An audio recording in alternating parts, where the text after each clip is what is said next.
ke menduar ndonjëherë pse fëmia yt i mbyll veshët ndaj disa zhurmave, refuzon të lajë duart, refuzon të shkojë të urinojë në tualet, zgjohet shpesh gjatë natës, lëviz shumë, ka vështirësi në komunikim, ka shpërthime emocionale. Shpesh arsyeja lidhet me ndjeshmërinë sensore. Mënyra se si truri i fëmijës përpunon informacionin që i vjen nga shqisat. Përpunon drita, tinguj, aroma, prekjen, lëvizjen. Disa fëmijë janë shmangës sensor, i shmangin stimujt sepse mbi ngarkohen shpejt.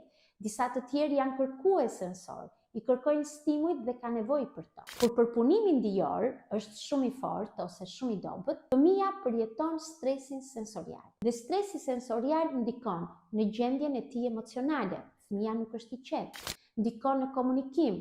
Fëmia bllokohet dhe nuk arrin të komunikojë. Ndikon në vetëshërbim dhe tualet, reagimi dhe ndjesia ndaj ujit apo ndaj veshjeve.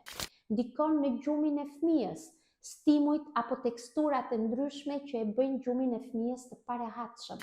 Kur një prind njeh profilin sensor të fëmijës së tij dhe kujdeset për higjienën sensoriale, ndryshimi është shumë i madh.